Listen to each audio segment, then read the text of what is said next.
Oke, kembali lagi di channel gue guys, dan di video kali ini gue udah sama Hamka yang videonya ada di sini. Itu videonya, viewsnya banyak banget itu ya. Sekarang di sini juga ada si Nopal. Dari mana Pal? Di Indonya? Cikarang. Oh, Cikarang. Dari Cikarang. Kalau yang orang tahu tuh julukannya Warbong gitu. Oh, dari Warbong. Oke. Orang Bekasi kita. Nah, iya, orang Bekasi. Sebenarnya kita semua orang Bekasi guys. Nah, lu sekarang Ausbildung apa di kota mana nih? Ya, sekarang gue lagi Ausbildung Dahdeker. Mungkin nggak banyak orang yang tahu ya. Dahdeker tuh Ausbildung apa? Ya, gue lagi ngelakuin Ausbildung di kota Brilon. Dahdeker itu apa sih bahasa Indonesianya? Roofing. Roofing. Kayak teknik instalasi dan konstruksi atap, spesialisasinya atap, tapi konstruksi bangunan secara umum juga belajar di sekolah. Nah, itu tuh yang cukup menarik. Kenapa gue pengen kayak lu coba sharing-sharing dong. Dari lu sendiri dulu pas di Indo itu kenapa mutusin buat Ausbildung ini nih bro? Ya, jadi awalnya gue di SMK belajar tentang otomotif kan. Jadi awalnya kenapa main Ausbildung, soalnya otomotif di Jerman tuh maju banget. Ya. Nah, tapi karena ketika mau apply Ausbildung sebagai awalnya tuh Kraftfahrzeug kalau nggak salah. Aso. Ya, karena Kfz Mechatronic. Ya, Kfz Mechatronic mungkin cara regulasi mungkin harus pakai B2 ya. Dan gua nggak punya sertifikat itu, jadi pakai B1. Jadi B1. Sebenarnya lu bisa dong, ini golongannya teknik kan, Ausbildung teknik tapi pakai B1 dan di apply-nya juga nggak ada masalah kan pada saat itu? Nggak ada masalah. Interview semua lancar dengan kemampuan Sprechen yang ada di B1. Ya, dengan kondisi ya, dulu apa adanya tentunya dulu. pasti keterbatasan. Lah, Hamka dulu gimana pas interview? Interview masih kasarnya belepotan lah. Tapi bisa juga kan dapetin trip. Tapi gini, yang menarik dari Ausbildung lu itu tadi sih alternatif teknik B1. Ausbildung lu berdua lah ya. Kalau Ausbildung kayak Mechatronic, Elektriker gitu-gitu kan emang udah wajib B2 ya. Wajib banget deh itu istilahnya. Dan orang juga udah banyak tahu kan. Iya, udah banyak tahu dan susah lah untuk dapetin Ausbildung itu. Tapi kalau lu sama Hamka kan ini dua Ausbildung yang di bidang teknik, prospeknya juga bagus, dan yang gue tahu juga lu secara perhitung uang saku itu di atas rata-rata, bener? Iya, bener. Itu kira-kira nih spill lah ininya berapa, range-nya bro? Ya, jadi tahun pertama netonya bruto ya 989. Tahun kedua 1032 dan tahun ketiga tuh sekitar 1350. Detail banget ya itu. Dan gua dapet neto untuk tahun pertama 850. Neto tahun pertama 850. Iya. Kalau 850 itu menurut lo di Jerman cukup nggak sih untuk uang segitu? Apalagi anyway ini dia tadi dari kota Brilon. Jadi kalau kita kan di kota Halle yang memang terkenal kota yang cukup murah nih. Murah tapi kan secara ekonomi. Kalau lo kan di Jerman Barat nih mahal. Itu gimana? Justru kalau gua di Brilonnya karena kota kecil ya. Menurut gua lo buat makan doang tuh gue bisa ngeluarin sekitar cuman 150 maksimal. Itu per bulan. 150 buat makan doang. Makan doang. Iya. Tapi lu makan di luar atau enggak? Atau cuma Lebensmittel kayak ayam, daging dan semua yang lu beli buat masak? Iya, buat masak. Kalau makan di luar Beda ya, lagi. Beda lagi. Okay. Tapi untuk kalau ketika lu mau hemat, bener-bener lu lagi pengen nabung untuk mau beli sesuatu yang mungkin keinginan lu dari dulu ya, masih di Indo belum kesampaian, bisa tuh. Bisa.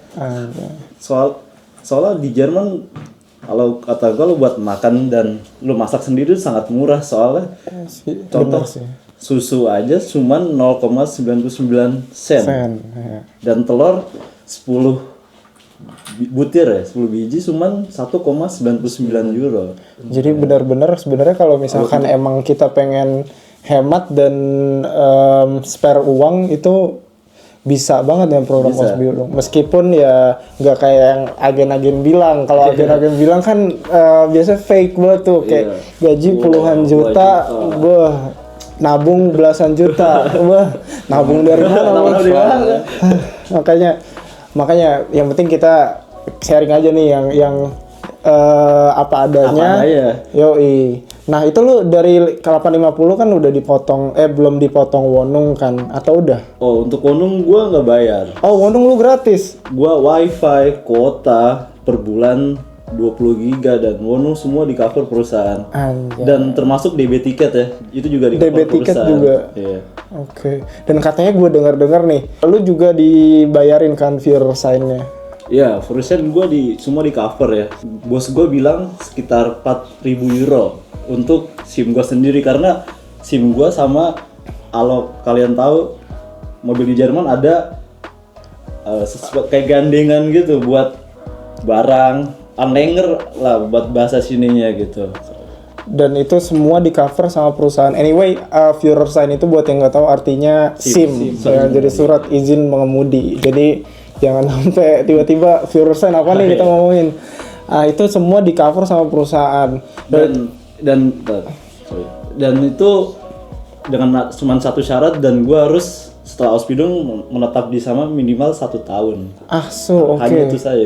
Cuma Gua itu aja. 1 tahun nggak lama lah. Makanya. Dan Ausbildung lu juga nggak 3,5 tahun kan?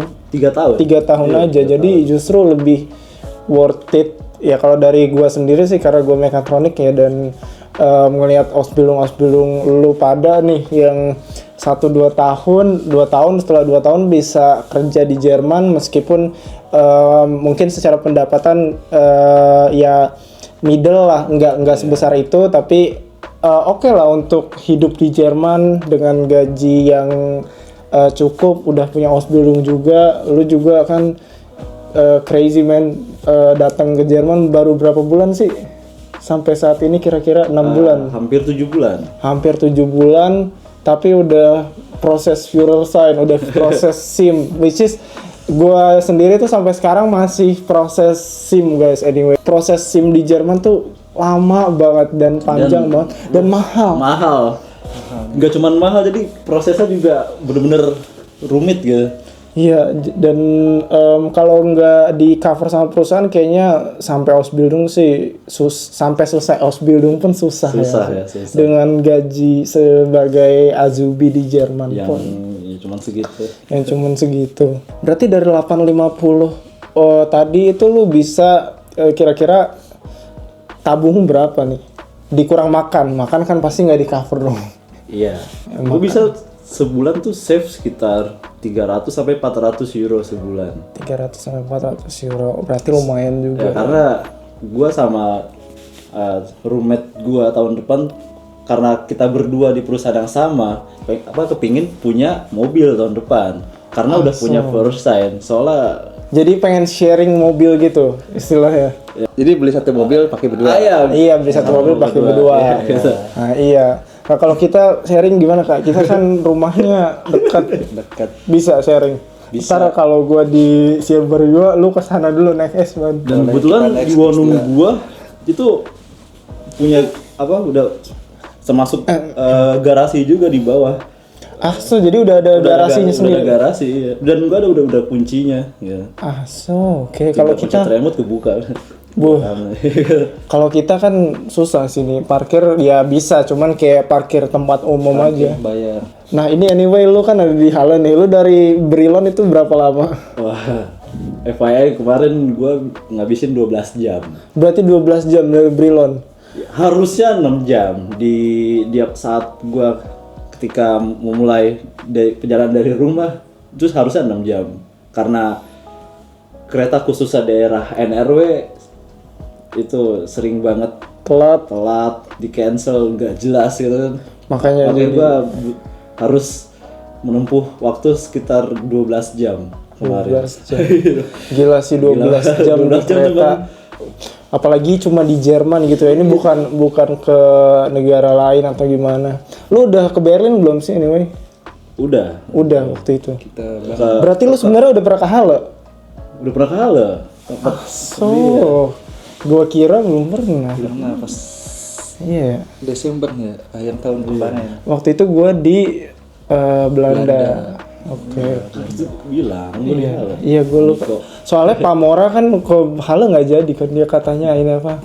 Ada teman kita guys katanya mau ke Halle tapi udah nyampe balik lagi. Bingung gitu. Ada namanya Pamora. Ini Instagramnya. Tolong hate comment. Aduh. Nah, ceritain dong perjalanan lu ke Jerman ini gimana? Kesusahannya apa, belajar bahasa segala macam? Pasti kan ada tantangannya tuh. Lah, gua aja nih kayak kalau gua kan ke Jerman kan emang hitung-hitungan matematika banget nih, kayak balik modal nggak nih gua nih, terusnya nanti pendidikannya kepake nggak? Apa cuma iming-iming doang nih pendidikan? Kalau misalkan lu itu sebelumnya gimana sih lu nentuin bahwa lu pengen ikut Ausbildung? Sebelumnya gue maju mundur ya. Maju mundur. Mau kuliah di Indo atau Ausbildung Jerman. Gue udah sempet ngikutin macam-macam beasiswa di BINUS sama Presiden University dan semuanya terima. Oke. Nah, terus dan pada saat itu kondisi sekolah gue Ausbildung tidak sih Baru mulai. Baru mulai. Iya, baru mulai karena ada programnya. baru mulai karena belum mateng Iya. program itu, jadi masih abu-abu. Arman ketawa anjir. Jadi masih belum jelas. Enggak apa-apa santai. Iya. Nah, ketika gua sudah keterima itu, baru dapat kabar kalau program Ausbildung di sekolah gua tuh udah jelas lah. Udah lumayan mulai jalan. Udah mulai jalan. terstruktur. Karena Oke. sudah berbenah dari kesalahan-kesalahan berikutnya. Sebelumnya. Sebelumnya. Iya, sorry. Iya, sebelumnya. Nah, ya udahlah. Langsung itu gua mutusin buat Ausbildung aja lah gitu. Orang tua juga sebenarnya bebas. Berarti lu tahu Ausbildung ini sebenarnya dari sekolah, cuman lu memutuskan untuk apply beasiswa dulu karena sebelumnya Setelah lulus gua nganggur, nggak kemana-mana. nggak kemana-mana. Dan masih Nunggu info. nunggu info dari sekolah gitu kan. Oke. Tapi akhirnya B1 itu bisa lulus. Kira-kira menurut lu tantangan terbesar untuk lulus B1 itu apa? Buat teman-teman yang masih belajar nih. Wah, kalau ini dari pengalaman gue dan ini kesalahan gue dari awal belajar bahasa Jerman tuh, gue selalu kurang kosakata. Kosakata. Itu kosakata.